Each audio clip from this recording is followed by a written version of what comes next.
ಕಳೆದ ಎಪಿಸೋಡ್ ಅಲ್ಲಿ ರಾಕೇಶ್ ಪಟ್ನಕ್ಕೆ ಹೋಗಿ ಓದದೆ ನಿರ್ಲಕ್ಷ್ಯ ಮಾಡಿದ್ರಿಂದ ಫೇಲ್ ಆಗಿದ್ದ.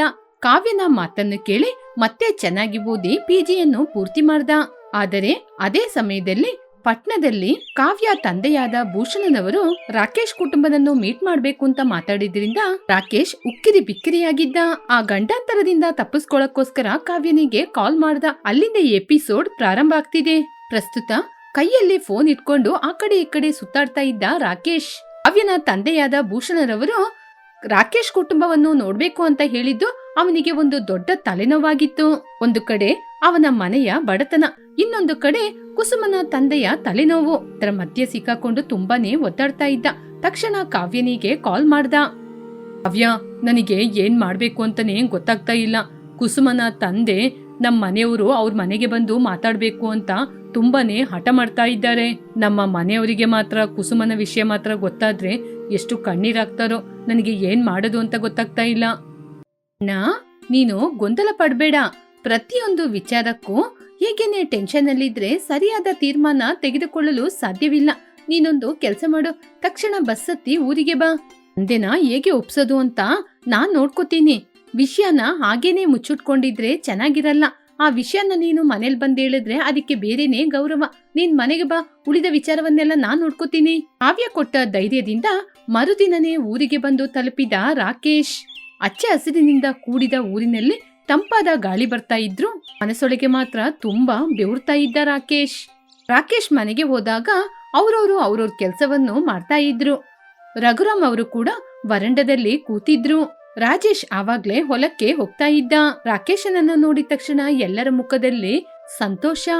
ರಾಕೇಶ್, ಏನಪ್ಪಾ ಇದ್ದಕ್ಕಿದ್ದಂಗೆ ಸಡನ್ನೇ ಬಂದ್ಬಿಟ್ಟಿದೀಯಾ? ನಿನ್ನ ಕೋರ್ಸ್ ಪೂರ್ತಿ ಆಯ್ತಾ? ನೀನು ಬರ್ತೀನಿ ಅಂತ ಹೇಳಿದ್ರೆ ನಾನೇ ಬಸ್ ಸ್ಟ್ಯಾಂಡಿಗೆ ಬಂದು ನಿನ್ನ ಪಿಕಪ್ ಮಾಡ್ಕೋತಾ ಇದ್ದೆ. ಕೋರ್ಸು ಪೂರ್ತಿ ಆಗಿದೆ. ನನಗೆ ನಿಮ್ಮೆಲ್ಲರನ್ನ ನೋಡ್ಬೇಕು ಅನ್ಸ್ತು, ಅದಕ್ಕೇನೆ ಬಂದೆ. ಇನ್ ಮುಂದೆ ಜಾಬಿಗೆ ಟ್ರೈ ಮಾಡ್ಬೋದು. ರಾಕೇಶ್, ಹಾಗಾದ್ರೆ ಆ ಗಣೇಶ್ ಕಂಪನಿಯಲ್ಲಿ ಏನೋ ಅವತ್ತು ಬಂದಾಗ ಕೆಲಸ ಇದೆ ಅಂತ ಹೇಳಿದ್ನಲ್ವಾ, ಅವನಿಗೆ ಒಮ್ಮೆ ಕಾಲ್ ಮಾಡಿ ಕೇಳಿ ಮಾತಾಡಪ್ಪ. ಆ ಕೆಲಸಕ್ಕೆ ಬೇರೆಯವ್ರನ್ನ ತಗೊಂಡ್ರೋ ಖಾಲಿ ಇದೆಯೋ ಅಂತ ಒಮ್ಮೆ ಕೇಳಿ ತಿಳ್ಕೊ. ಸರಿ ಅಣ್ಣ. ಇವಾಗ ನಾನು ಇಂಟರ್ವ್ಯೂ ಅಟೆಂಡ್ ಮಾಡ್ಬೇಕಂದ್ರೆ ನನಗೆ ಸ್ವಲ್ಪ ಪ್ರಿಪ್ರೇಷನ್ ಎಲ್ಲ ಬೇಕಾಗಿದೆ. ಅದಕ್ಕೆ ಒಂಚೂರು ಜಾಬ್ ಟ್ರೈನಿಂಗ್ನ ತಗೊಂಡು ಹೋಗ್ತೀನಣ್ಣ. ಅದೆಲ್ಲ ಸರಿ ರಾಕೇಶ್, ಚೆನ್ನಾಗಿ ಓದಿದ್ಮೇಲೆ ಒಳ್ಳೆ ಕೆಲಸನೇ ಸಿಗುತ್ತೆ. ಅದಕ್ಕೆ ಮುಂಚಿತವಾಗಿ ನಿನ್ ಜೊತೆ ಸ್ವಲ್ಪ ಮಾತಾಡ್ಬೇಕು. ನಿನಗೆ ರಾಜಾರಾಮ್ ಅವನ ಬಗ್ಗೆ ಗೊತ್ತಿದ್ಯಾ? ಅದೇ ಕಣೋ, ನಮ್ಮ ಪಕ್ಕದ ಊರಿನಲ್ಲಿದ್ದಾರಲ್ವಾ. ಅಪ್ಪ, ನನಗೆ ಅವ್ರನ್ನ ಯೋಚನೆ ಇದೆ. ನಮ್ಮ ಮನೆಗೆ ಪದೇ ಪದೇ ಬರ್ತಾ ಇರ್ತಾರಲ್ವಾ, ಏನಾದ್ರೂ ಒಂದು ಕಾರಣ ಹೇಳಿ ಬರ್ತಾರೆ, ನನ್ನ ಎತ್ಕೊಂಡು ಸುತ್ತಾಡ್ತಾರೆ ಅಲ್ಲ. ಯಾಕೆ ಅಪ್ಪ ಇವಾಗ ಅವ್ರ ಬಗ್ಗೆ ಮಾತಾಡ್ತಿದ್ದೀರಾ? ರಾಜಾರಾಮ್ಗೆ ರಮ್ಯಾ ಎನ್ನುವ ಒಬ್ಳು ಹುಡುಗಿ ಇದ್ದಾಳೆ. ತುಂಬಾ ಒಳ್ಳೆ ಹುಡುಗಿ. ಅದು ಅಲ್ಲದೆ ಅವ್ರದ್ದು ನಮ್ಮ ಹಾಗೇನೆ ಸಂಪ್ರದಾಯವಾದ ಕುಟುಂಬ. ಮೊನ್ನೆ ಸಂತೆಯಲ್ಲಿ ನೋಡಿದಾಗ ನಿನಗೆ ಅವ್ರ ಮಗಳಿಗೆ ಮದ್ವೆ ಮಾಡೋಣ ಅಂತ ನನ್ನ ಜೊತೆ ಮಾತಾಡಿದ್ರು. ನಾವು ಇಬ್ರು ತುಂಬಾ ಬಾಲ್ಯ ಗೆಳೆಯರಲ್ವಾ. ಇವಾಗ ನಾವು ಬೀಗ್ರು ಅಂತ ಹೇಳ್ಕೊಳಕ್ಕೆ ನಮಗೂ ಕೂಡ ಸಂತೋಷ ಅಲ್ವಾ. ಅವ್ರ ಮಗಳಿಗೆ ನಿನ್ಗೆ ಮದುವೆ ಮಾಡ್ಬೇಕು ಅಂತ ಮಾತಾಡಿದ್ರು. ತಂದೆಯ ಮಾತು ಕೇಳಿ ರಾಕೇಶಿಗೆ ಏನ್ ಮಾತಾಡ್ಬೇಕು ಅಂತ ಗೊತ್ತಾಗಿಲ್ಲ. ದೊಡ್ಡ ಭೂಕಂಪನೆ ಬಂದ ಹಾಗೆ ಅನ್ಸ್ತು. ಒಂದು ಕಡೆ ಕುಸುಮನ ತಂದೆ ಮನೆಗ್ ಬರ್ತೀನಿ ಅಂತ ಹೇಳಿರುವ ಮಾತು, ಇನ್ನೊಂದು ಕಡೆ ತಂದೆ ಅವರ ಗೆಳೆಯನ ಮಗಳ ಜೊತೆ ಮದುವೆ ಅಂತ ಮಾತಾಡೋದು. ರಾಕೇಶ್, ನಿನ್ನ ಅದೃಷ್ಟ ಎಷ್ಟೊಂದು ಚೆನ್ನಾಗಿದೆ. ವಿದ್ಯಾಭ್ಯಾಸ ಮುಗಿದ ತಕ್ಷಣ ನಿನಗೆ ಒಂದು ಒಳ್ಳೆ ಸಂಬಂಧ ಹುಡ್ಕೊಂಡ್ ಬರ್ತಾ ಇದೆ. ರಮ್ಯಾ ನಮ್ಮೆಲ್ಲರಿಗೂ ತುಂಬಾ ಚೆನ್ನಾಗಿ ಗೊತ್ತಿರುವ ಹುಡುಗಿ. ಆ ಹುಡುಗಿ ನಮ್ಮನೆ ಸೊಸೆಯಾಗಿ ಬಂದ್ರೆ ನಮ್ಮೆಲ್ಲರ ಜೊತೆ ಚೆನ್ನಾಗಿ ಮಿಂಗಲ್ ಆಗ್ಬಿಡ್ತಾಳೆ. ಹೌದು ರಾಕೇಶ್, ರಮ್ಯಾ ನಮಗೆ ಚಿಕ್ಕ ವಯಸ್ಸಿಂದ ತುಂಬಾ ಚೆನ್ನಾಗಿ ಗೊತ್ತಿರುವ ಹುಡುಗಿ. ನಾವು ಶಾಲೆಗೆ ಹೋಗುವಾಗ ನಮ್ ಹಿಂದೆನೆ ಬರ್ತಾ ಇದ್ಲು. ತುಂಬಾ ಒಳ್ಳೆ ಹುಡುಗಿ, ಸಂಪ್ರದಾಯದಿಂದ ತುಂಬಿರುವ ಹುಡುಗಿ. ರಾಕೇಶಿಗೆ ದಿಕ್ಕು ದೋಚದಿರುವ ಸಮಯದಲ್ಲಿ ಅವನು ಕಾವ್ಯನ ಮುಖವನ್ನು ನೋಡಿದ.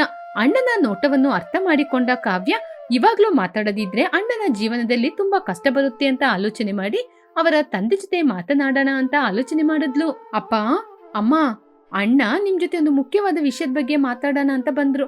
ಅಷ್ಟರಲ್ಲಿ ನೀವು ಮದ್ವೆಗಿದ್ವಿ ಅಂತ ಏನೇನೋ ಮಾತಾಡ್ತಾ ಇದ್ದೀರಾ. ಪಟ್ನದಲ್ಲಿ ಕುಸುಮ ಎನ್ನುವ ಹುಡುಗಿ ಅಣ್ಣನಿಗೆ ತುಂಬಾನೇ ಇಷ್ಟ ಆಗಿದ್ದಾಳೆ. ಅಣ್ಣನಿಗೆ ಓದ್ಲಿಕ್ಕೆ ಸ್ಫೂರ್ತಿ ತಂದಿದ್ದು ಕೂಡ ಅವಳೆ. ಆ ವಿಚಾರವನ್ನು ಧೈರ್ಯವಾಗಿ ಹೇಳೋಣ ಅಂತ ಬಂದ್ರೆ ನೀವು ಮದ್ವೆ ಅಂತ ಮಾತಾಡ್ತಿದ್ದೀರಾ. ಆ ಮಾತು ಕೇಳಿ ಆ ಮನೆಯಲ್ಲಿರೋರೆಲ್ಲ ಏನು ಮಾತನಾಡದೆ ಮೌನವಾಗಿದ್ರು. ಆ ಮನೆಯಲ್ಲಿರುವ ಹಳೆಯ ಫ್ಯಾನಿನ ಸೌಂಡ್ ಬಿಟ್ರೆ ಬೇರೆ ಶಬ್ದನೇ ಇರ್ಲಿಲ್ಲ. ಏನಪ್ಪಾ ರಾಕೇಶ್, ಕಾವ್ಯ ಹೇಳೋದು ನಿಜನಾ? ಅಲ್ಲ ಕಣೋ, ನಿನಗೆ ಪಟ್ನದಲ್ಲಿ ಒಂದು ಹುಡುಗಿ ಇಷ್ಟ ಆಗಿದ್ರೆ ನಮ್ಗೆ ಮೊದ್ಲೇ ಹೇಳ್ಬೇಕು ತಾನೆ. ನಾವೇನು ನಿನಗೆ ಬೇರೆಯವರ ನಮ್ ಜೊತೆ ಹೇಳ್ಕೊಳಕ್ಕೆ ಮುಜುಗರ? ಹೌದು ಕಣೋ ರಾಕೇಶ್, ನಿನ್ನ ಇಷ್ಟದ ಬಗ್ಗೆನೆ ನಮಗೂ ಕೂಡ ಬೇಕಾಗಿರೋದು. ನಿನಗೆ ಇಷ್ಟ ಇಲ್ಲದ ಜೀವನದ ಬಗ್ಗೆ ನಾವು ಆಲೋಚನೆ ಮಾಡ್ತೀವಾ? ನಮ್ ಜೊತೆ ಡಿಸ್ಕಸ್ ಮಾಡಕ್ಕೆ ಕೂಡ ನಿನಗೆ ಸಾಧ್ಯ ಆಗ್ಲಿಲ್ಲ ಅಲ್ವಾ? ಅವಾಗ ರಘುರಾಮ್ ಗಂಭೀರದಿಂದ, ಇಷ್ಟಕ್ಕೂ ಆ ಹುಡುಗಿಯ ಪರಿಸ್ಥಿತಿ ಏನಪ್ಪಾ? ಅವರ ಮನೆತನ ಏನು? ಎಲ್ಲ ನಮ್ ಜೊತೆ ಹೇಗಿರ್ತಾರೆ? ಸಾಂಪ್ರದಾಯಿಕ ಹುಡುಗಿನ ಅಥವಾ ಸಿಟಿ ಹುಡುಗಿರ ಹಾಗೆ ಆಟಾಡ್ತಾಳ? ಅಪ್ಪ, ಕುಸುಮನ ತಂದೆ ಹೆಸರು ಭೂಷಣ್ ರಾವ್. ಅವರು ದೊಡ್ಡ ಬಿಸ್ನೆಸ್ ಮ್ಯಾನ್. ಅವ್ರ ಮಗಳನ್ನ ಮಾತಾಡ್ಸ್ಲಿಕ್ಕೆ ನೀವು ಪಟ್ನಕ್ಕೆ ಅವ್ರ ಮನೆಗೆ ಹೋಗಿ ಈ ಸಂಬಂಧದ ಬಗ್ಗೆ ಮಾತಾಡ್ಬೇಕು ಅಂತ ನಿಮ್ನ ಅವ್ರ ಮನೆಗೆ ಬರಕ್ ಕೇಳಿದ್ರು. ನೀವು ಇಷ್ಟಪಡುವ ಹುಡುಗಿ ದೊಡ್ಡ ಬಿಸ್ನೆಸ್ ಮ್ಯಾನ್ನ ಮಗಳ. ಹಾಗಿದ್ರೆ ಅವಳು ನಮ್ಮ ಹಳ್ಳಿಯ ಮನೆಯಲ್ಲಿ ಬಂದು ನಮ್ಮ ರೈತ ಮನೆಯಲ್ಲಿ ಇರ್ತಾಳಪ್ಪ. ಅದಿಯಪ್ಪ, ನಿನ್ ತಲೆಯಲ್ಲಿ ಏನ್ ಬರ್ದಿದ್ಯೋ ಹಾಗೆ ತಾನೇ ಆಗೋದು. ರಾಕೇಶ್, ಅಷ್ಟು ದೊಡ್ಡ ಶ್ರೀಮಂತರ ಮನೆಯಲ್ಲಿ ನಮಗೆ ಸರಿಯಾಗುತ್ತಾ? ಅವರ ಸ್ಥಾನಕ್ಕೆ ನಾವು ಸರಿಯಾದವರ? ಮನೆಯಲ್ಲಿ ಒಬ್ಬೊಬ್ರು ಕೂಡ ಕುಸುಮನ ಮನೆಗೆ ಹೋಗೋದ್ರ ಬಗ್ಗೆ ಆಲೋಚನೆಯನ್ನು ಮಾಡ್ತಾ ಇದ್ರು. ಕಾವ್ಯ ಅವಳ ಬುದ್ಧಿವಂತಿಕೆಯಿಂದ ಅಣ್ಣ ಹಾಗೂ ತಂದೆಯನ್ನು ಒಪ್ಪಿಸಿದ್ಲು. ಕೌಶಲ್ಯ ಕೂಡ ಮಗನ ಇಷ್ಟನೇ ನಮ್ಮೆಲ್ಲರ ಇಷ್ಟ ಅಂತ ಎಲ್ಲರೂ ಸೇರಿ ಒಪ್ಪಿಕೊಂಡ್ರು. ಹೀಗೆ ಮರುದಿನವೇ ಮನೆಯಲ್ಲಿರೋರೆಲ್ಲ ಸರಿ ಅಂತ ಮಾತನಾಡಿ ಕುಸುಮನ ಮನೆಗೆ ಹೊರಟ್ರು. ಶ್ರೀಮಂತ ಮನೆಯ ಹುಡುಗಿ ನನ್ನ ಮಗನನ್ನು ಮದುವೆ ಮಾಡ್ಲಿಕ್ಕೆ ಒಪ್ಪಿದಾಳ ಅಂತ ಅವರ ತಾಯಿ ಆಲೋಚನೆ ಮಾಡಿದ್ರು. ಮುಂದೆ ಏನಾಗುತ್ತೆ ಅಂತ ಮನಸ್ಸಲ್ಲಿ ಆಲೋಚನೆ ಮಾಡ್ತಾ ಇದ್ದ ರಾಕೇಶ್. ಹೀಗೆ ಎಲ್ಲರೂ ಕುಸುಮನ ಮನೆಯನ್ನು ಹುಡುಕಿಕೊಂಡು ಹೋದ್ರು. ಕುಸುಮನ ಮನೆಯೊಳಗೆ ಹೋಗುವಾಗ ಎದುರಲ್ಲಿ ಬಂದಿದ್ದೆ ಕುಸುಮ. ಕುಸುಮ ಎಲ್ಲರನ್ನೂ ಮಾತಾಡ್ಸಿದ್ಲು. ಅತ್ತೆ, ಮಾವ, ಚೆನ್ನಾಗಿದ್ದೀರಾ? ರಾಜೇಶ್ ಬಾವ, ಕೀರ್ತಿ ಅಕ್ಕ, ಎಲ್ಲರೂ ಹೇಗಿದ್ದೀರಾ? Hi Kavya, how are you? ನಾವು ಚೆನ್ನಾಗಿದ್ದೀವಮ್ಮ. ಹೀಗೆ ಅವರೆಲ್ಲ ಮಾತಾಡ್ತಾ ಇರುವಾಗ ರಾಜೇಶ್ ಮನೆಯ ವೈಭವವನ್ನು ನೋಡಿ ಮೇಲೆ ಕೂತ್ಕೋಬೇಕಾ ನೆಲದ ಮೇಲೆ ಕೂತ್ಕೋಬೇಕಾ ಅಂತ ಗೊತ್ತಾಗದೆ ಗೊಂದಲ ಪಡ್ತಿದ್ದ. ಸ್ವಲ್ಪ ಸಮಯದಲ್ಲೇ ಕುಸುಮನ ತಂದೆ ಹಾಲಿಗೆ ಬಂದ್ರು. ರಘುರಾಮನ್ನು ನೋಡಿ ಮಾತಾಡ್ಸ್ಲೇ ಇಲ್ಲ. ರಘುರಾಮ್ ಅವರೇ ಭೂಷಣಂ ಅವರನ್ನು ಮಾತಾಡ್ಸಿದ್ರು. ಭೂಷಣ್ ರಾವ್ ಅವರೇ, ನಮಸ್ಕಾರ. ನಮಸ್ಕಾರ. ನೀವು ಮಹೇಂದ್ರಪುರದಲ್ಲಿ ವ್ಯವಸಾಯ ಮಾಡ್ತಾ ಇದ್ದೀರಂತೆ. ನೀವು ಕೂಲಿ ಜನರನ್ನು ಇಟ್ಟು ಕೆಲಸ ಮಾಡ್ತೀರಾ ಅಥವಾ ನೀವೇ ಕೆಲಸವನ್ನು ಮಾಡ್ತೀರಾ? ನಮ್ಮ ಮಗಳಿಗೆ ಬೇಕಾದ ಸೌಕರ್ಯವೆಲ್ಲ ನಮ್ಮನೆಲ್ಲೇ ಇದೆ ಅನ್ಕೋತೀರಾ ಅಥವಾ ನಿಮ್ಮನೇಲಿ ಇದೆ ಅನ್ಕೋತೀರಾ? ಮದ್ವೆ ಮಾಡಿಸಿ ನಮ್ಮ ಮಗಳನ್ನ ನಿಮ್ಮನೆಗೆ ಕಳ್ಸಿಕೊಟ್ರೆ ನಮ್ಮ ಮಗಳನ್ನ ಹೊಲದ ಕೆಲಸ ಕರ್ಕೊಂಡೋಗ್ತೀರಾ? ಕೂಲಿ ಕೆಲಸವನ್ನು ಜನರ ಕೈಯಿಂದನೂ ಮಾಡಿಸ್ತೀವಿ, ನಾವು ಕೂಡ ಮಾಡ್ತೀವಿ. ಆದ್ರೆ ನಮ್ಮ ಮನೆಯಲ್ಲಿ ಸೌಕರ್ಯಕ್ಕಿಂತ ಮನುಷ್ಯರಲ್ಲಿ ಪ್ರೀತಿ ಜಾಸ್ತಿ. ನಮ್ಮ ಮಗಳು ಕಾವ್ಯನ ನೋಡ್ಕೊಳ್ಳೋ ಹಾಗೆ ನಿಮ್ಮ ಮಗಳನ್ನು ಕೂಡ ನಮ್ಮ ಸ್ವಂತ ಮಗಳ ಹಾಗೆ ನೋಡ್ಕೋತೀವಿ. ನೀವು ತೋರಿಸುವ ಪ್ರೀತಿ ಅವಳ ಹೊಟ್ಟೆಯನ್ನು ತುಂಬಿಸಲು ಸಾಧ್ಯವಿಲ್ಲ ಅಲ್ವಾ? ನನ್ನ ಮಗಳ ಸೌಂದರ್ಯ ಖರ್ಚಿಗೆ ತಿಂಗಳಿಗೆ 10,000 ಆಗುತ್ತೆ. ಹಣ ನಿಮ್ಮ ಮಗನ ಕೈಯಿಂದ ಸಂಪಾದನೆ ಮಾಡಲು ಸಾಧ್ಯನಾ? ರಾಕೇಶ್, ನೀವು ಕೂಡ ಬಡವರಲ್ವಾ? ಮಗಳ ಸೌಂದರ್ಯವನ್ನು ನೋಡಿ ಅವಳನ್ನ ಇಷ್ಟಪಟ್ಟ ಅಥವಾ ಅವಳ ಬ್ಯಾಂಕ್ ಬ್ಯಾಲೆನ್ಸ್ ನೋಡಿ ಅವಳನ್ನ ನೀನು ಇಷ್ಟಪಟ್ಟಿದೀಯಾ? ಈ ಮಾತೆಲ್ಲ ಕೇಳಿ ರಾಜೇಶಿಗೆ ತುಂಬಾನೇ ಕೋಪ ಬಂತು. ಆದ್ರೆ ಮಧ್ಯದಲ್ಲಿ ಏನಾದ್ರೂ ಮಾತಾಡಿದ್ರೆ ತಮ್ಮನ ಜೀವನ ಹಾಳಾಗುತ್ತೆ ಅಂತ ಸೈಲೆಂಟ್ ಆಗಿದ್ದ. ಕೌಸಲ್ಯನ ಮುಖ ಕಣ್ಣೀರಿಂದ ತುಂಬಿತ್ತು. ರಾಕೇಶ್ ತಲೆ ತಗ್ಗಿಸಿಯೇ ನಿಂತಿದ್ದ. ಭೂಷಣ್ ರಾವ್ ಅವರು ಇದೇ ರೀತಿ ಹೆಚ್ಚು ಹೆಚ್ಚು ಪ್ರಶ್ನೆಯನ್ನು ಕೇಳ್ತಾ ಇದ್ರು. ನೀವು ತಂದಿರುವ ಈ ಹಣ್ಣಿನ ಬುಟ್ಟಿಯನ್ನು ನಮ್ಮ ಮನೆ ಕೆಲ್ಸದವ್ರು ಕೂಡ ಮುಟ್ಟದಿಲ್ಲ. ನಮ್ಮ ಸ್ಟೇಟಸ್ ಏನು, ನಿಮ್ಮ ಸ್ಟೇಟಸ್ ಏನು? ನಿಮ್ಮ ಮಗನಿಗೆ ಕೆಲಸ ಸಿಗುತ್ತೋ ಇಲ್ವೋ ಅಂತ ಗೊತ್ತಿಲ್ಲ. ಅಂತವನಿಗೆ ನನ್ನ ಮಗಳ ಪ್ರೀತಿ ಮಾಡುವ ಧೈರ್ಯ ಎಲ್ಲಿಂದ ಬಂತು? ಕಾವ್ಯ ಇದನ್ನೆಲ್ಲ ಮೌನವಾಗಿ ನೋಡ್ತಾ ಇದ್ಲು. ಕಣ್ಣಲ್ಲಿ ಕಣ್ಣೀರು. ಮೌನದಿಂದ ಕಾವ್ಯ ಹೊರಗಡೆ ಬಂದ್ಲು. ಭೂಷಣ್ ರವ್ರೆ, ನಮ್ಮನ್ನು ಕ್ಷಮಿಸಬೇಕು. ಒಬ್ಬ ತಂದೆಯಾಗಿ ನಿಮ್ಮ ಮಗಳ ಸೌಕರ್ಯವನ್ನು ನೀವು ಆಲೋಚನೆ ಮಾಡೋದು ನಾನು ತಪ್ಪು ಅಂತ ಯಾವತ್ತೂ ಕೂಡ ಹೇಳದಿಲ್ಲ. ನಮ್ಮ ಅಣ್ಣ ನಿಮ್ ಮಗಳ ಹಣವನ್ನು ನೋಡಿ ಪ್ರೀತಿ ಮಾಡಿಲ್ಲ, ವ್ಯಕ್ತಿತ್ವವನ್ನು ನೋಡಿ ಪ್ರೀತಿ ಮಾಡಿದ್ರು. ಅಂದ್ರೆ ಹಣ ಅನ್ನೋದು ಇವತ್ತು ಬರುತ್ತೆ, ನಾಳೆ ಹೋಗುತ್ತೆ. ಆದ್ರೆ ಸಂಪ್ರದಾಯ ಅನ್ನೋದು ನಾವು ಸಾಯುವ ತನಕ ನಮ್ ಜೊತೆನೇ ಇರುತ್ತೆ. ನಮ್ಮ ರಾಜೇಶಣ್ಣ ಅವರ ಕಷ್ಟಕ್ಕೆ ಮೀರಿ ನಿಮ್ಮ ಮಗಳ ಸ್ಟೇಟಸ್ಸಿಗೆ ತಕ್ಕ ಹಾಗೆ ನಮ್ಮ ಅಣ್ಣನ ಒಸಿದ್ದಾರೆ. ಇದು ನಮ್ಮ ಅಣ್ಣನ ದೊಡ್ಡ ಸ್ಥಿತಿ ಅಲ್ವಾ? ನಿಮ್ಮ ಎಸಿಯಲ್ಲಿ ಸಿಗುವಂತ ಗಾಳಿಗಿಂತ ನಮ್ಮ ಹಳ್ಳಿಯಲ್ಲಿ ಸಿಗುವ ಗಾಳಿ ಪರಿಶುದ್ಧವಾದದ್ದು. ನಿಮ್ಮ ಕೋಟೆಯಿಂದ ತೆಗೆದುಕೊಳ್ಳಲು ಸಾಧ್ಯವಾಗದ ನೆಮ್ಮದಿ ನಮ್ಮ ತಾಯಿಯ ಕೈತುತ್ತಲ್ಲಿದೆ. ಸ್ಟೇಟಸ್ ಅಂದ್ರೆ ಏನ್ರಿ? ಗಾಳಿ ಎಲ್ಲರಿಗೂ ನಮ್ಮ ರೀತಿ ಒಂದೇ ತಾನೇ. ಬೇಕಾದ್ರೆ ದೊಡ್ಡ ಆಸ್ತಿಯ ಮೇಲೆ ನಿದ್ರೆ ಮಾಡ್ಬೋದು, ಆದ್ರೆ ಪಕ್ಷಿಗಳ ಕಿಲಕಿಲ ಶಬ್ದದ ನಡುವೆ ನಿದ್ರೆ ಮಾಡುವ ಭಾಗ್ಯ ನಮಗಿದೆ. ನಿಮ್ಮ ಆಸ್ತಿ ನಿಮ್ಮ ಮಗಳಿಗೆ ಕೇವಲ ರಕ್ಷಣೆ ಕೊಡ್ಬೋದು. ನಮ್ಮ ಅಣ್ಣ ನಮಗೆ ಕೊಡುವಂತ ಪ್ರೀತಿ ನಮ್ಗೆ ಧೈರ್ಯ ಕೊಡುತ್ತೆ. ನೀವು ನಿಮ್ಮ ಮಗಳನ್ನು ಆಸ್ತಿ ಇರುವವನಿಗೆ ಮದುವೆ ಮಾಡಿ ಕೊಡ್ಬೋದು. ಆದ್ರೆ ನಾಳೆ ಬರೋನು ಆಸ್ತಿಗೋಸ್ಕರ ನಿಮ್ ಮಗಳನ್ನ ಏನ್ ಬೇಕಾದ್ರೂ ಮಾಡ್ಬೋದು. ಅದೇ ನಿಮ್ ಮಗಳನ್ನ ಪ್ರೀತಿ ಇರೋವನಿಗೆ ಕೊಟ್ರೆ ನಾಳೆ ಬರುವವನು ಪ್ರಾಣಕ್ಕಿಂತ ಹೆಚ್ಚಾಗಿ ನಿಮ್ ಮಗಳನ್ನ ಪ್ರೀತಿ ಮಾಡ್ತಾನೆ. ನಮ್ಮಂತವರ ಕಾಲಲ್ಲಿರುವ ಮಣ್ಣು ನಿಮಗೆ ಅಸಹ್ಯವನ್ನು ತಂದು ಕೊಡ್ಬೋದು. ಆದ್ರೆ ಆ ಅಸಹ್ಯನೇ ನಿಮ್ಮಂತವರಿಗೆ ಊಟ ಕೊಡೋದು ಅಂತ ನೀವು ಮರಿಬೇಡಿ. ಕಾವ್ಯಳ ಮಾತು ಕೇಳಿ ಭೂಷಣಂ ಬಾಯಿಂದ ಒಂದು ಮಾತು ಬರ್ಲಿಲ್ಲ. ಅವಳ ಆತ್ಮ ಗೌರವ ಅವಳ ಕುಟುಂಬವನ್ನು ಕೇವಲವಾಗಿ ಮಾತಾಡಿದ್ರೆ ಅದಕ್ಕೆ ಅವಳು ಮಾತಿನಿಂದ ಕೊಡುವ ಏಟು ಅವನಿಂದ ಸಹಿಸಲಾಗಲಿಲ್ಲ.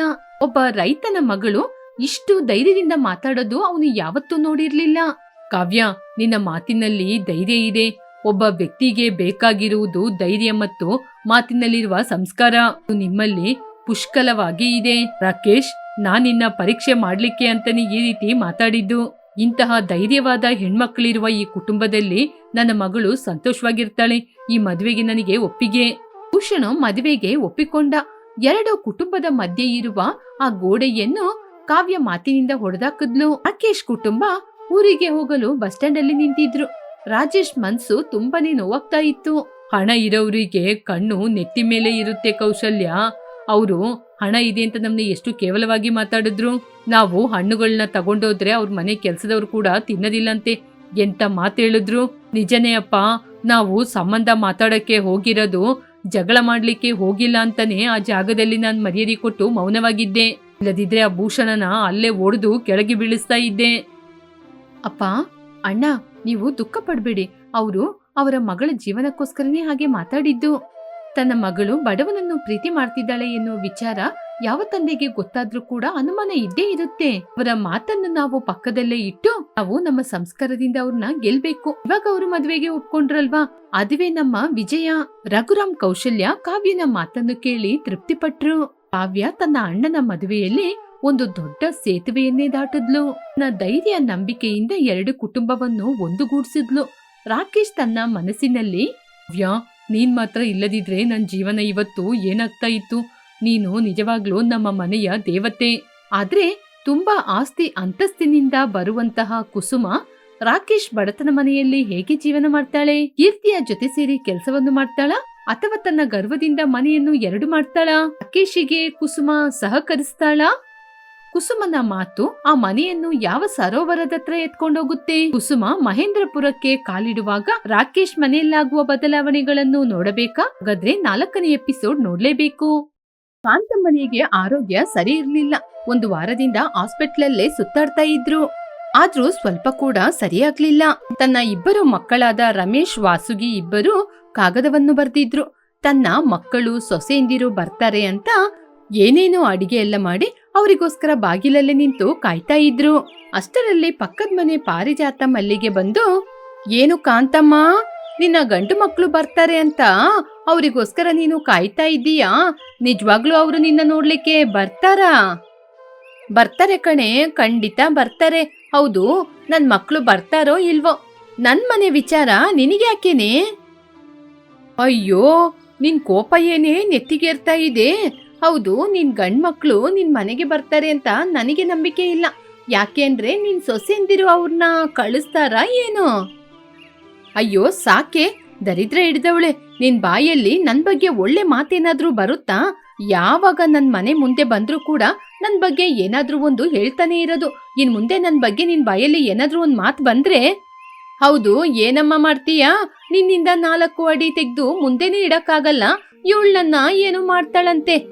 ಹೀಗೆ ಪಾರಿಜಾತಂ ಅಲ್ಲಿಂದ ಗೊಣಗಿಕೊಂಡು ಹೊರಟು ಹೋದ್ಲು. ಪಾರಿಜಾತಂ ಹೋದ ತಕ್ಷಣ ಕಾಂತಮ್ಮ ಬೀದಿ ಕಡೆನೆ ನೋಡ್ತಾ ಇದ್ರು. ಅಷ್ಟರಲ್ಲೇ ಕಾಂತಮ್ಮನ ದೊಡ್ಡ ಸೊಸೆಯಾದ ಕಾಂಚನ ಅತ್ತೆಯನ್ನು ನೋಡಲು ಬಂದ್ಲು. ಬರುವಾಗ ಕೈಯಲ್ಲಿ ತುಂಬಾ ವಸ್ತುಗಳನ್ನ ತಗೊಂಬಂದ್ಲು. ಅತ್ತೆ ಕಾಲಿಗೆ ಬಿದ್ದು ನಮಸ್ಕಾರ ಮಾಡಿದ್ಲು. ಅತ್ತೆ, ನಿಮ್ಮ ಆರೋಗ್ಯ ಇವಾಗ ಹೇಗಿದೆ ಅತ್ತೆ? ಬಿತ್ತನೆ ಕೈ ಸೇರುವ ಸಮಯ ಬಂತಲ್ವಾ, ಅದಕ್ಕೆ ಹೊಲಕ್ಕೆ ಕಾವಲಾಗಿ ಇರ್ಲಿಕ್ಕೆ ನಾನ್ ಬಂದೆ ಅತ್ತೆ. ನಿಮ್ ಮಗನಿಗೆ ಕೆಲ್ಸ ಇದೆ, ಅದ್ರಿಂದ ಅವರಿಂದ ಬರ್ಲಿಕ್ಕಾಗಿಲ್ಲ. ಒಳ್ಳೆ ಕೆಲ್ಸ ಮಾಡ್ದ ಕಣಮ್ಮ, ನಿನ್ನ ಕೂಡ ಕಳ್ಸೋದಿಲ್ಲ ಅನ್ಕೊಂಡೆ. ಸರಿಯಮ್ಮ, ಪ್ರಯಾಣ ಮಾಡಿ ಬಂದಿರ್ತೀಯ, ನಿನಗೆ ತುಂಬಾ ಆಯಾಸವಾಗಿರುತ್ತೆ. ಅಯ್ಯೋ ಅತ್ತೆ, ನಾನ್ ಬಂದಿದ್ದು ಕೂಡ ಗ್ರಾಮದಿಂದನೇ. ನನಗೆ ಯಾಕೆ ಆಯಾಸ ಆಗುತ್ತೆ? ಸರಿ, ನೀವು ಹೋಗಿ ರೆಸ್ಟ್ ಮಾಡಿ, ನಾನ್ ಬಿಸಿ ಬಿಸಿ ಅಡಿಗೆ ಮಾಡಿ ಕೊಡ್ತೀನಿ. ಹಾಗೆ ಹೇಳಿ ಕಾಂಚನ ಅಡುಗೆ ಮಾಡ್ಲಿಕ್ಕೆ ಅಡುಗೆ ರೂಮಿಗೆ ಹೋದ್ಲು. ಅಷ್ಟರಲ್ಲಿ ಚಿಕ್ಕ ಸೊಸೆಯಾದ ಕುಸುಮ ಪಟ್ಟಣದಿಂದ ಬಂದಿದ್ಲು. ಕುಸುಮ ತನ್ನ ಅತ್ತೆಯನ್ನು ನೋಡಿದ ತಕ್ಷಣ ಮುಖವನ್ನು ತಿರುಗಿಸಿಕೊಂಡು, ಇಲ್ ನೋಡಿ ಅತ್ತೆ, ಈ ಹಳ್ಳಿಯ ಮನೆಯಲ್ಲಿ ಇದ್ಕೊಂಡು ನೀವ್ ಯಾಕೆ ಇಷ್ಟೊಂದು ಕಷ್ಟಪಡ್ಬೇಕು? ತಿಂಗಳು ನಿಮಗೆ ಹಣ ಕಳಿಸ್ತಾ ಇದ್ದೀವಿ, ಇಲ್ಲಿ ಇದ್ಕೊಂಡು ನೀವ್ ಯಾಕೆ ಕಷ್ಟಪಡ್ತಾ ಇದ್ದೀರಾ? ಸಿಟಿಯಲ್ಲಿ ಬಂದು ನಮ್ ಜೊತೆನೆ ಆರಾಮವಾಗಿ ಇರ್ಬೋದಲ್ವಾ? ನಿಮ್ಗೆ ಎಷ್ಟು ಸಲ ಹೇಳಿದ್ರು ಅರ್ಥನೇ ಆಗಲ್ಲ. ಹೌದು, ನಿನ್ನ ಯಾರೇ ಇಲ್ಲಿಗೆ ಬರ್ಲಿಕ್ಕೆ ಹೇಳಿದ್ದು? ನಾನ್ ಬರ್ಲಿಕ್ಕೆ ಹೇಳಿದ್ದು ನನ್ ಮಗನ್ನ. ನಿನ್ನೆ ಯಾವಳೆ ಬರಕ್ ಹೇಳಿದ್ದು? ಹೀಗೆ ಇಲ್ಲಿಗೆ ಬಂದು ನನ್ನ ಬೇಡದ ಮಾತುಗಳಿಂದ ಮಾತಾಡ್ಬೇಡ. ನಾನು ನಿಮ್ಮ ಒಳ್ಳೇದಕ್ಕೋಸ್ಕರನೇ ಹೇಳ್ತಾ ಇರೋದು. ನಿಮ್ಮ ಮಗನಿಗೆ ಆಫೀಸಲ್ಲಿ ರಜೆ ಕೊಡ್ಲಿಲ್ಲ, ಅದಕ್ಕೆ ನಾನ್ ಬಂದಿದ್ದು. ಹೌದು, ಇಷ್ಟಕ್ಕೂ ನಿಮ್ಮ ಬಂಗಾರದ ದೊಡ್ಡ ಸೊಸೆ ಬಂದಿರ್ಬೇಕಲ್ವಾ? ಇಷ್ಟೊತ್ತಿಗೆ ಬಂದಿರ್ತಾಳೆ ಅಲ್ಲ, ಎಲ್ಲವಳು? ಒಂದೇ ಮನೆಯ ಸೊಸೆಯಾಗಿ ನೀನ್ ಅವಳ ಜೊತೆ ಎಲ್ಲಾದ್ರೂ ಮಾತಾಡ್ತೀಯಾ? ಯಾವಾಗ ನೋಡಿದ್ರು ಅವಳನ್ನ ಕಂಡ್ರೇನೆ ನಿನಗೆ ಆಗಲ್ಲ. ಈ ಮನೆಯಲ್ಲಿ ನಮ್ ಜೊತೆ ಇರುವಾಗ ನಿನ್ನ ತಲೆನೋವು ತಡಿಲಿಕ್ಕೆ ಆಗ್ದೇನೆ ಅವಳು ಈ ಮನೆಯಲ್ಲೇ ಎಲ್ಲರ ಜೊತೆ ಜಗಳ ಮಾಡ್ಕೊಂಡು ಅವಳ ತಾಯಿ ಮನೆಗೆ ಹೊರಟೋಗಿದ್ದು. ಪಾಪ, ಅವಳನ್ನ ಏನು ಹೇಳ್ಬೇಡ. ನೀವು ಬೇಕಂದ್ರೆ ನಾನ್ ಅವಳನ್ನ ಕೊಲ್ಲಕ್ಕೆ ಬಂದೆ ಅಂತ ಕೂಡ ಹೇಳಲಿಕ್ಕೆ ಸಾಕಾಗ್ಬೋದು. ಸರಿ, ನಿಮ್ ಜೊತೆ ಮಾತಾಡಿ ಏನ್ ಪ್ರಯೋಜನ? ನಾನು ಸ್ವಲ್ಪ ಹೊತ್ತು ಹೋಗಿ ವಿಶ್ರಾಂತಿ ತಗೊಳ್ತೀನಿ. ಹಾಗೆ ಹೇಳಿ ಕುಸುಮ ಮನೆಯೊಳಗೆ ಹೋದ್ಲು.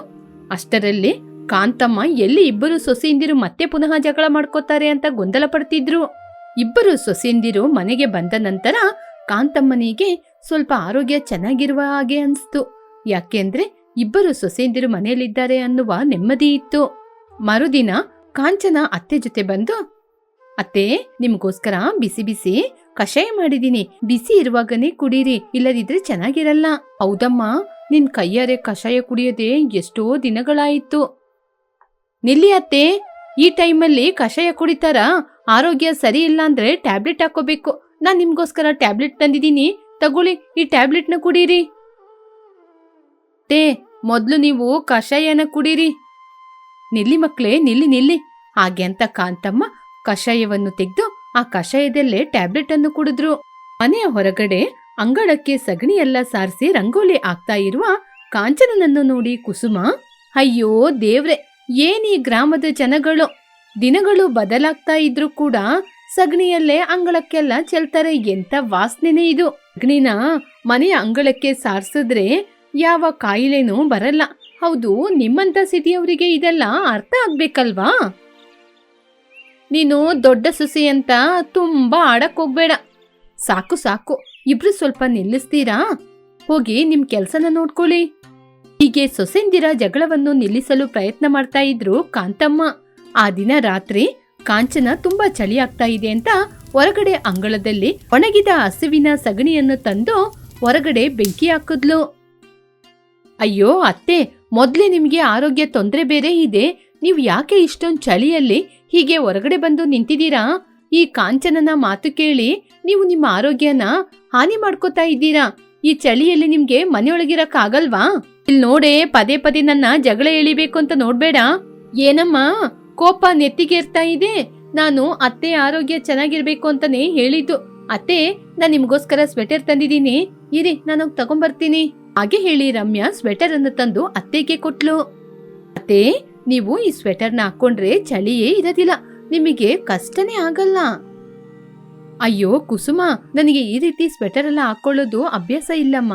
ಸರಿ, ಆಮೇಲೆ ಹಾಕೋತೀನಿ. ಹಾಗೆ ಅಂತ ಕಾಂತಮ್ಮ ಹೇಳಿದಾಗ ಮುಖ ತಿರುಗಿಸ್ಕೊಂಡೋದ್ಲು ಕುಸುಮ. ಮರುದಿನ ಹೊರಗಡೆ ಒಲೆಯಲ್ಲಿ ಅಡಿಗೆ ಮಾಡ್ತಾ ಇದ್ರೆ ಕಾಂಚನ ಮನೆಯ ಒಳಗಡೆ ಕುಸುಮ ಕುಕ್ಕರಲ್ಲಿ ಅಡಿಗೆ ಮಾಡಿದ್ಲು. ಕಾಂಚನ ಅತ್ತೆಗೆ ಊಟ ಕೊಡುವ ಸಮಯ ನೋಡಿ ಕುಸುಮ ಕೂಡ ಅತ್ತೆಗೆ ಅದೇ ಸಮಯದಲ್ಲಿ ಊಟವನ್ನು ಸಿದ್ಧ ಮಾಡಿದ್ಲು. ಅಯ್ಯೋ ದೇವ್ರೆ, ಮತ್ತೆ ನಿಮ್ ಜಗಳನ ಆರಂಭಿಸ್ಬಿಟ್ರಾ? ಹೀಗೆ ಬೇರೆ ಬೇರೆ ಕೂತ್ಕೊಂಡ್ ತಿಂದ್ರೆ ಚೆನ್ನಾಗಿರುತ್ತಾ? ಬನ್ನಿ, ಎಲ್ಲರೂ ಒಟ್ಟಿಗೆ ಕೂತ್ಕೊಂಡು ಊಟ ಮಾಡೋಣ. ಅತ್ತೆ, ಬೇಡ ಅತ್ತೆ, ನೀವು ಊಟ ಮಾಡಿ, ನಾನು ಆಮೇಲೆ ಊಟ ಮಾಡ್ತೀನಿ. ನಾನೇನು ಹಾಗೆ ತಿರ್ಗಿಸಿ ಹೇಳಲ್ಲತ್ತೆ. ಹಾಗೆ ಅಂತ ಅತ್ತೆ ಜೊತೆನೆ ಕೂತು ಊಟ ಮಾಡಿದ್ಲು. ಆ ದಿನ ಕಾಂತಮ್ಮನಿಗೆ ತುಂಬಾನೇ ಚಳಿ ಜಾಸ್ತಿ ಆಯಿತು. ಚಳಿ ಇನ್ನಷ್ಟು ಅಧಿಕವಾದ ಕಾರಣ ಆರೋಗ್ಯ ತಪ್ಪಿ ಹೋಯಿತು. ಕುಸುಮ ಏನೇನು ಟ್ಯಾಬ್ಲೆಟ್ಗಳನ್ನ ತಂದು ಕೊಟ್ರು ಕೂಡ ಕಾಂತಮ್ಮನಿಗೆ ಜ್ವರ ಕಡಿಮೆಯಾಗಲಿಲ್ಲ. ಅತ್ತೆಯನ್ನು ನೋಡಿ ಕಾಂತಮ್ಮ ಜೋರಾಗಿ ಅಳ್ತಾ ಇದ್ಲು. ಅಯ್ಯೋ ದೇವ್ರಿ, ನಮ್ಮ ಅತ್ತೆಗೆ ಯಾಕಪ್ಪ ಇಷ್ಟು ದೊಡ್ಡ ಹಿಂಸೆ ಕೊಡ್ತಾ ಇದ್ದೀಯಾ? ನಮ್ಮ ಅತ್ತೆಗೆ ಏನೂ ಆಗ್ಬಾರ್ದು.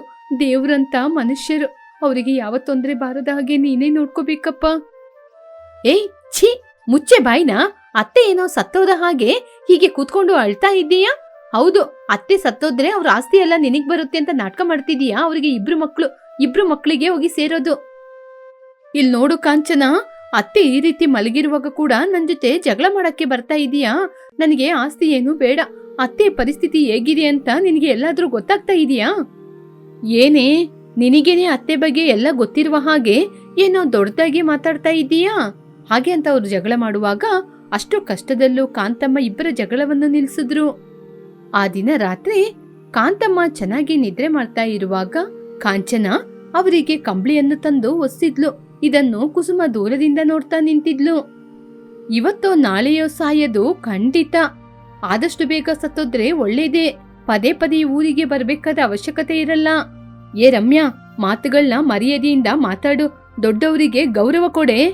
ಕುಸುಮನ ಮಾತು ಕೇಳಿ ಕಾಂಚನ ತುಂಬಾನೇ ದುಃಖಪಟ್ಟು ಕಣ್ಣೀರು ಹಾಕ್ತಾ ಇದ್ಲು. ಮರುದಿನ ಬೆಳಿಗ್ಗೆ ಕುಸುಮ ಎದ್ದು ನೋಡುವಾಗ ಅಲ್ಲಿ ಕಾಂಚನ ಇರ್ಲಿಲ್ಲ. ರೂಮಿನಿಂದ ಕಾಂತಮ್ಮ ಕಿರ್ಚಾಡ್ತಾ ಇದ್ರು. ಅಯ್ಯೋ, ದಾಹ ಆಗ್ತಿದೆ ಅಮ್ಮ. ಕಾಂಚನ, ದಾಹ ಆಗ್ತಿದೆ, ನೀರ್ ಕೊಡಮ್ಮ, ನೀರು. ಕಾಂತಮ್ಮ ಹಾಗೆ ಬೊಬ್ಬೆ ಆಗ್ತಾ ಇದ್ರು. ಕುಸುಮ ನೋಡಿ ನೋಡದ ಹಾಗೇನೆ ನಿಂತಿದ್ಲು. ಈ ಮುದುಕಿ ಇವಾಗ ನೀರು ನೀರು ಅಂತ ಕಿರ್ಚ್ತಾ ಇದ್ದಾಳೆ. ಇವಾಗ ಹೋಗಿ ಅವಳಿಗೆ ನೀರ್ ಕೊಟ್ರೆ ಇವಳು ಬದುಕಿ ಉಳಿದು ಬಿಡ್ತಾಳೆ. ಅದಕ್ಕೆ ನೀರ್ ಕೊಡದೇ ಬೇಡ. ಈ ಕಾಂಚನ ಮುದುಕಿ ಸತ್ತೋಗ್ತಾಳೆ ಅಂತ ಖಚಿತಪಡಿಸಿಕೊಂಡು ಇಲ್ಲಿಂದ ಹೊರಟೋದ್ಲು ಅನ್ಸುತ್ತೆ. ಹೀಗೆ ಕುಸುಮ ನಗುತ್ತಾ ನಿಂತು ನೋಡ್ತಾ ಇದ್ಲು. ಅಷ್ಟರಲ್ಲಿ ವಾಸು ಬಂದ. ಹೀಗೆಲ್ಲ ಮಾತಾಡ್ತಾ ಇರುವ ಕುಸುಮನ ಕೆನ್ನೆಗೆ ಬಾರಿಸಿದ. ಆನಂತರ ತನ್ನ ತಾಯಿಯನ್ನು ನೋಡಲು ವೇಗವಾಗಿ ಹೋದ. ಅದೇ ಸಮಯದಲ್ಲಿ ಅಲ್ಲಿಗೆ ರಮೇಶ್ ಕೂಡ ಬಂದ. ಇಬ್ಬರು ಮಕ್ಕಳನ್ನು ನೋಡಿ ತುಂಬಾನೇ ಸಂತೋಷಪಟ್ರು. ಏನ್ರಪ್ಪ, ಬಂದ್ಬಿಟ್ರ? ಸಾಯಕ್ ಮುಂಚೆ ನಿಮ್ನ ನೋಡ್ತೀನಿ ಅಂತ ಕನ್ಸಲ್ಲೂ ನೆನ್ಸಿ ನೋಡ್ಲಿಲ್ಲಪ್ಪ ನಾನು. ಅಮ್ಮ, ಹಾಗೆಲ್ಲ ಹೇಳ್ಬೇಡಿ ಅಮ್ಮ, ನಿಮಗೆ ಏನೂ ಆಗಲ್ಲ. ನಮ್ಮನ್ನು ಕ್ಷಮಿಸಮ್ಮ. ನಾವು ಕೆಲಸ ಮಾಡ್ಕೊಂಡು ನಮ್ಮ ಸ್ವಾರ್ಥಕ್ಕೋಸ್ಕರ ನಿಮ್ನ ನೋಡ್ಲಿಕ್ಕೇನೆ ಬರ್ಲಿಲ್ಲ. ನಾವು ಚೆನ್ನಾಗಿರ್ಬೇಕು ಅಂತ ನಮ್ಮ ಸ್ವಾರ್ಥವನ್ನೇ ನೋಡಿ ನೋಡಿ ಬೆಳೆದು ಬಿಟ್ಟಿದೀವಿ. ಇಲ್ಲಿ ನೋಡಿ ಮಕ್ಳೇ, ಅಳ್ಬೇಡ್ರು. ನೀವು ಅಳ್ತಾ ಇದ್ರೆ ನನ್ನಿಂದ ನೋಡ್ಕೊಂಡು ಸುಮ್ನೆ ಇರಕ್ಕೆ ಆಗೋದಿಲ್ಲ. ನೀವು ಬರೋದಿಲ್ಲ ಅನ್ಕೊಂಡಿದ್ದೆ. ಆ ದೇವ್ರಿ ನಿಮ್ನ ಕಳ್ಸಿ ಕೊಟ್ಟಿದ್ದಾನೆ. ಅಮ್ಮ, ನಿನ್ನೆ ರಾತ್ರಿ ಅತ್ತಿಗೆ ಮನೆಗೆ ಬಂದಿದ್ರಮ್ಮ. ನಾವು ಮಾಡಿದ ತಪ್ಪಿನ ಬಗ್ಗೆ ನಮಗೆ ಹೇಳಿ ತಿದ್ದಿದ್ರು. ನಾವು ಈ ಸಮಯದಲ್ಲಿ ಬರದಿದ್ರೆ ಹೇಗಮ್ಮ? ಅದಕ್ಕೇನೆ ಬಂದೋ ನಾವು ಅಂತಮ್ಮ ದೂರದಲ್ಲಿ ಇದ್ದಂತಹ ಕಾಂಚನನನ್ನು ಪಕ್ಕಕ್ಕೆ ಕರೆದು ಕೂರಿಸಿ ನಗ್ತಾ ಇದ್ರು. ಕಾಂತಮ್ಮ ಮಕ್ಕಳನ್ನು ನೋಡಿ ಸ್ವಲ್ಪ ಚೇತರಿಸಿಕೊಂಡ್ರು. ಆ ದಿನ ರಾತ್ರಿ ಎಲ್ಲರೂ ಒಟ್ಟಿಗೆ ಕೂತ್ಕೊಂಡು ಊಟ ಮಾಡ್ತಾ ಇದ್ರು.